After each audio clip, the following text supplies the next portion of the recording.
All right, it's a good question. A famous English darts player, Justino the Great. No, no, it could be, who's the Aussie? Simon Whitlock. Simon Whitlock. You look him up, impressive looking character. Right, Simon Whitlock. Um, the probability of hitting a bullseye on only one shot is 0.6. For a professional darts player, it's not great. But anyway, when it is he has 5 throws and assumes that each throw is independent. Express your answers to 3 decimal places. All right, so first. Probability of success is 3/5, and we have 5 trials. What is the probability that he hits the bullseye only once? So on his last throw in particular, so it's the first 4 have to miss, and then he hits on the last throw. So we have 2/5 of the 4 by 3/5, which is 0.015. What is the probability that he hits the bullseye twice only? So I guess from our binomial distribution, we've got 5 trials, 2 successes, 3/5 to the 2, 2/5 to the 3. I've started using the binom PDF feature because if we've got it, we'll use it. So it's the same thing, 5 trials, 3/5, 2 successes, 0.2304. What is the probability of missing the bullseye twice and hitting the bullseye 3 times? Well, by default, if you hit the bullseye, you miss. If you hit 3 times, the other 2 times you miss by definition. So we want 3 successes, 3/5 is the probability, 5 trials, binomial PDF, it's a specific value, is 0.346. Probability he hits it more than once. So it's got to be 2, 3, 4, or 5. Okay, so that's a cumulative distribution. We want to hit the bullseye between 2 and 5 times. Okay, that'll give us 0.913. What is the probability that the bullseye is hit 3 times in one turn if it is known the bullseye is hit more than once?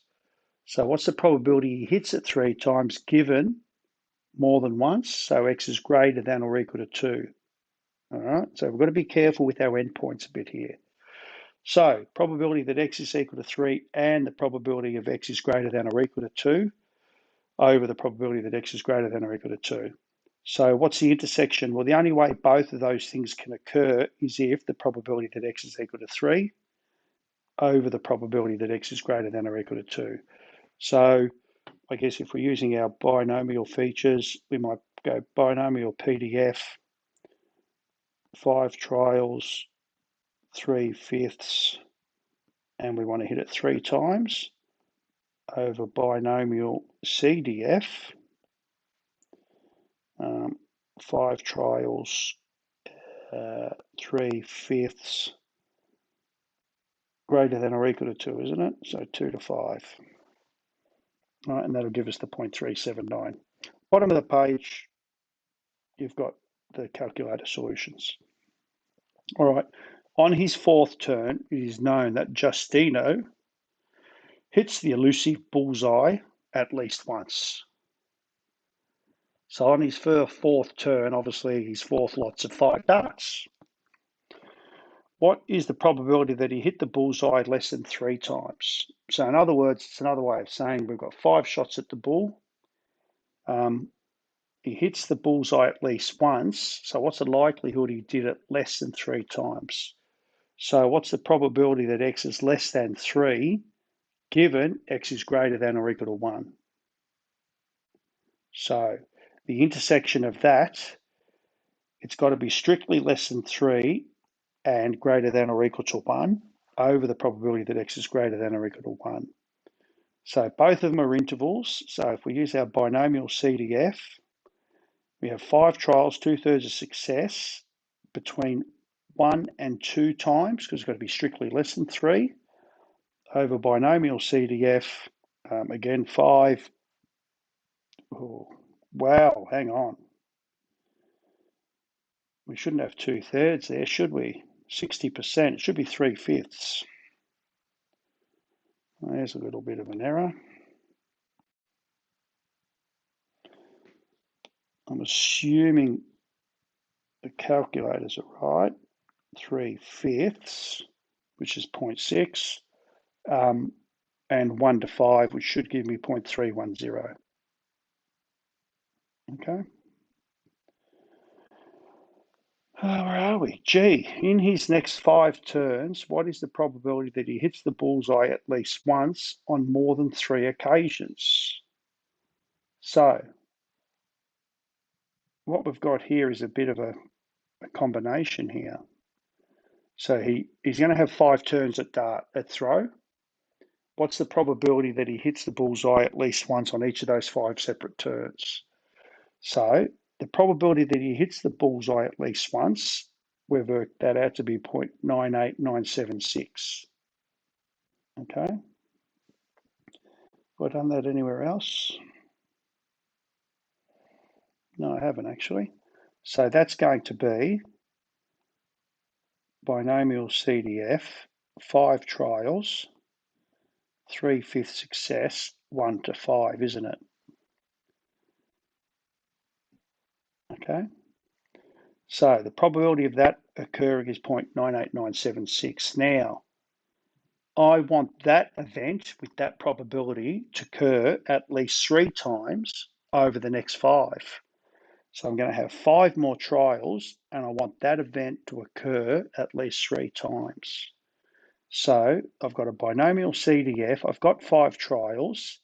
The probability of hitting the bullseye at least once is 0.98976, and I need to do that at least 3 times, which is 4 or 5 times. Sorry, more than 3 times, which is 4 or 5 times. And that'll give me 0.99876, which is 0.999. Okay, so you can sort of see, I hope that we combined the outcomes there, which is a bit tricky. All right, after the tournament, Justino is determined to hit the bullseye. What would be the smallest number of throws in a row that he would need to make to ensure a probability of more than 0.95 of hitting the bullseye at least once? So again, I need the probability that x is greater than or equal to 1 to be greater than 0.95. Greater than or equal to 1 is 1 minus probability x is equal to 0. So I need the probability that x is equal to 0 to be less than 0.05. Okay. NC 0, 3/5 to the 0, 2/5 to the n is less than 0.05. So I've got 2/5 to the n has got to be less than 0.05, and that'll give me n is equal to 4. It's actually 3 point whatever, but we're going to need to have 4 trials. All right. If you wish to hit the bullseye at least 3 times, what is the fewest amount of throws in a row that he would need to take in order to ensure the probability of more than 0.95? So I guess this one here in trying to do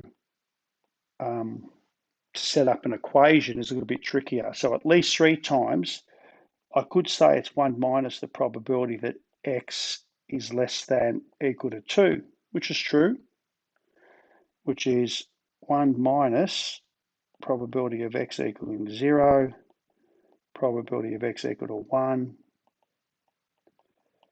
So in terms of trying to solve that, we're going to have 3 different expressions, all with an n unknown. So very complicated to try and solve as an equation. You could certainly write it all out.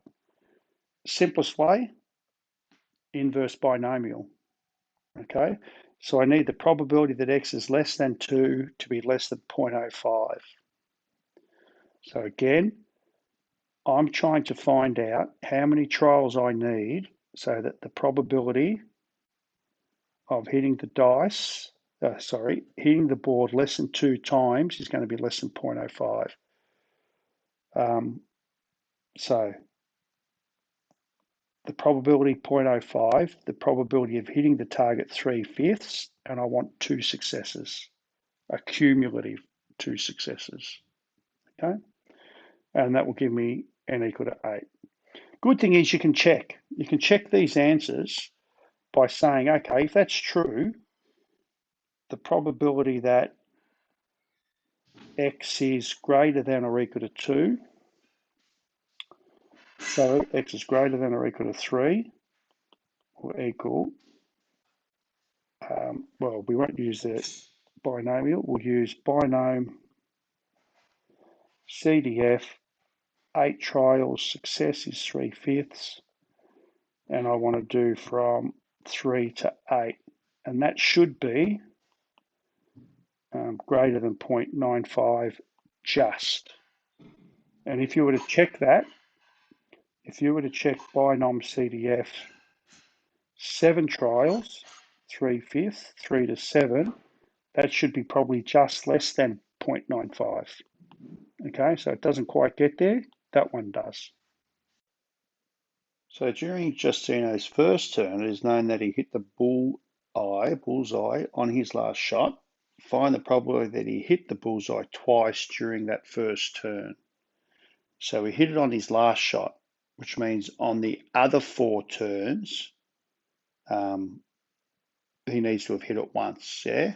So from 4 trials, same probability of success, we want him to hit it once. So 4C1, 3/5 to the 1, and miss it 3 other times. So 0.154, all right? So find the probability that Justino's final throw is a bullseye, given that at least 3 of his 5 throws are bullseyes. So what are we looking for? We want the probability that the final one is a hit, given he hit it at least 3 times. All right, so what's the intersection? The final one needs to be a hit and he hits it 2, 3, or 4 times. So if he's going to hit the board at least 3 times, the final one was a hit. So it means on his other 4 throws, he had to hit it 2, 3, or 4 times. Okay, so that 2, 3, or 4 is this section here. So binomial CDF, 4 trials, he hits it 2, 3, or 4 times, times the probability of him hitting it on his 5th show, which is just the probability of 0.6 or 3/5, okay, over the probability of him hitting it at least 3 times, but that's 3 times out of his 5 trials. So these are really quite challenging questions in terms of getting your head around them. If you can put all that together, we come up with a 0.722. All right. Okay, so we've got a train traveller who has observed over a long period of time that Connex has on average been late on 2 out of 5 times a day. The train leaves his particular station 20 times per day. Okay, we want everything answered to whatever is it, 4 decimal places. So the probability that a train is late is 2/5. There were 20 trials, and we want to know that at least 10 were late. So binomial CDF, 20 trials, 2/5, 10 to 20, 0.2447. Okay, so that's the probability that at least 10. So what is the probability that over the next 7 days the train will be late on at least 10 times? Okay, so the probability on any one day that the train is late at least 10 times is 0.2447. What about if that's over 7 days? So we change it, don't we? The probability of it being late at least 10 times is 0.2447 over 7 days. So now I've got 7 trials and I want to have 4 successes or more than 4 successes. So more than 3 days, so 4 or more. So it's our binomial CDF, 7 trials, probability change between 4 and 7. Okay, so 0.0657. All right, if it was known that the trains were late at least 10 times per day on more than 3 days, find the probability that it was late on less than 5. So what's the probability of it less than 5 given it was greater than 3? So the intersection, less than 5 and greater than 3 over the probability that it's greater than 3. That's my conditional rule. So if you're going to be strictly less than 5 and strictly greater than 3, 4 is the only one that satisfies that condition, all right, over the probability that x is greater than 3. So if we use my binomial formulas here, equal to 4 specifically, binomial PDF, okay, greater than 3 means from 4 to 7, All right, and we've got a 0.8221. Cheers, sir. So continuing right along, we've got 6 objects to be drawn from a large population, of which 20% are defective. Okay, so we've got 6 objects, 6 trials, 20%, probability of a defective is 1/5. 3 defectives, the probability that X is equal to 3, so just binomial PDF, 6, 1/5, 3. Okay, so we get 0.0819. Less than 3 defectives means it's got to be 2 or less, so X is less than or equal to 2. So it's a cumulative. Okay, so CDF, same parameters, but this time from 0 to 2, which is 0.9011. All right, so what are we doing with this one here? A large population contains a proportion, P, of defective items, so that's my probability of it being defective.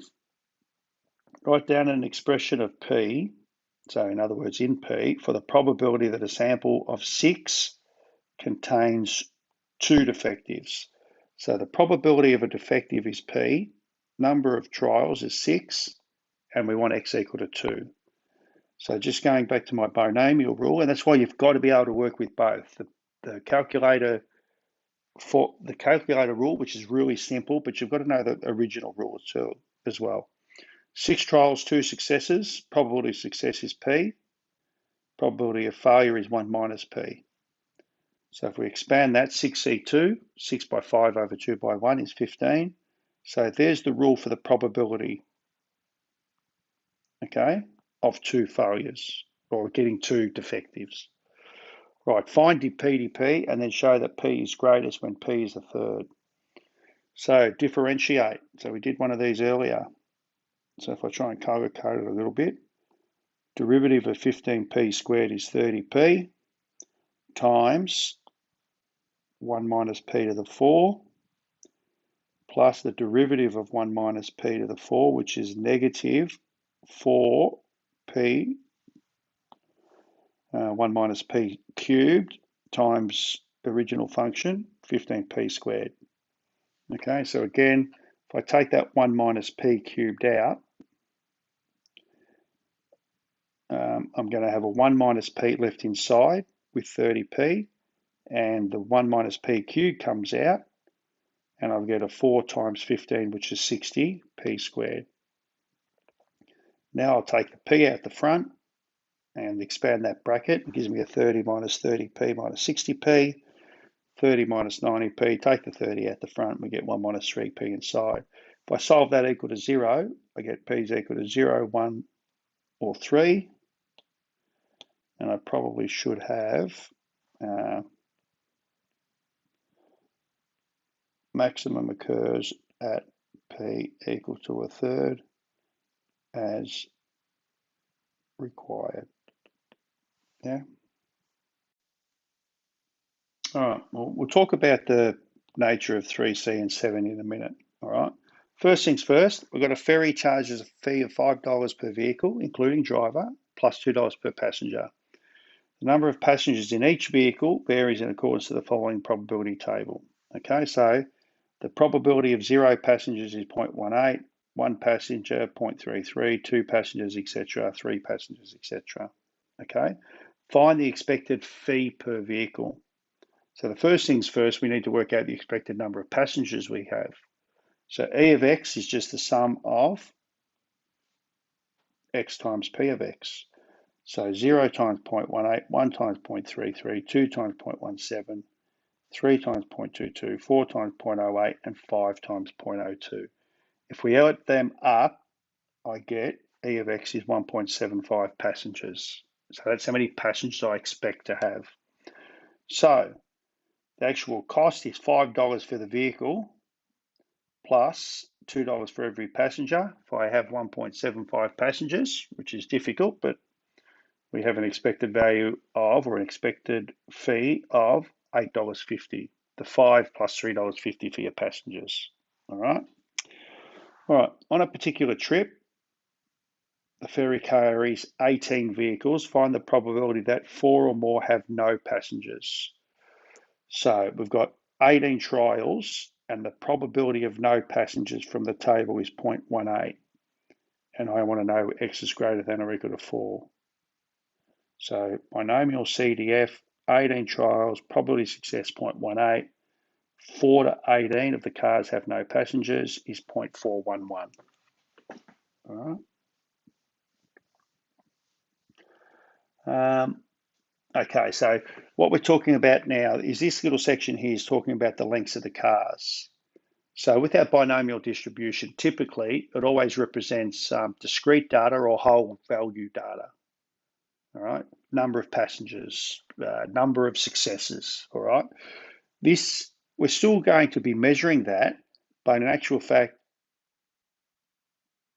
X is going to represent the number of cars of a certain length, and the length varies. So we're incorporating a continuous variable, okay, into this discrete data. So let's have a look. X is a car. Let X be really the number of cars is longer than a given length. So the probability that the car length is greater than 4.5 is 0.45776, 45576. The probability that the car length is greater than 4.8 is 0.24324. And the probability that the car length is between those two lengths is 0.21252. All right, so let's have a think about this. Find the probability that 4 of the first 5 cars are greater than 4 meters in length, given that all 5 are greater than 4.5 meters. So, conditional, I want to know the probability that 4 of the car lengths are greater than 4.8, given all of them are greater than 4.5. So, greater than 4.8 and greater than 4.5 over greater than 4.5. So, what's the problem? So, the intersection of the numerator, greater than 4.8 satisfies both of them. Greater than 4.5 is the denominator. So from the information above us, greater than 4.8 is 0.2434324 and 0.45576, which gives me 0.5337019. So that's the probability of a particular car being greater than 4.8, given it was greater than 4.5. So that's just for one car. Okay, and that was the trick, because now we want to do that for 5 cars. All right, so out of 5 trials, the probability that any one of those cars is greater than 4.8, given it's greater than 4.5, is 0.5537019. And I want to have 4 successes. I want 4 of the 5 to be satisfying that. So binomial PDF, 5 trials, probability of success 0.5. I want 4 successes. I get 0.189. Now be very careful that throughout all of this stage in here, we need to carry our answers to further than the 4 decimal places that we require. All right? Notice the answers up here were all 5 decimal places. All right? So if you're working to 4 decimal places as your final answer, all the solutions prior to that need to be more decimal places than that. All right? Good question. Tough, tricky question. Victoria Jones, here's a contestant in the long jump at the World Champs, could have been the Olympics. X is the distance in one long jump, and the probability that she jumps greater than 7.5 is 0.06668. Probability that she jumps less than that is 0.1587, and probability in between is 0.774. Each competitor has 5 jumps. So we're working to 3 decimal places. Again, notice that we've got 4 decimal places in our answers. So Victoria's first 3 jumps are all less than 7.5, and both her last 2 jumps are more than 7.5. So we have to have 3 less in a row and then 2 more than. So 3, if the probability of it being more is 0.0668, the probability of it being less is 1 minus that. And we're going to do 3 of those in a row, so to the power of 3.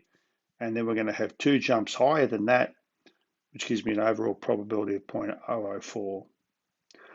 At least 3 of Victoria's jumps are more than 7.5, which means it can happen in any order. So probability of success, 0.0668, greater than 3. X is greater than 3, so we've got a binomial CDF, 5 trials, probability of success, 0.0668. Between 3 and 5 successes is 0.003. All right. Let's go to the last one here. Okay, so Victoria's final jump is more than 7.5 meters, given that at least 3 of the 5 jumps are more than 7.5 meters. Okay, so we look at the probability that the last is greater than 7.5, given at least 3 are greater than 7.5. So it's a little bit similar to our train one, I think it was.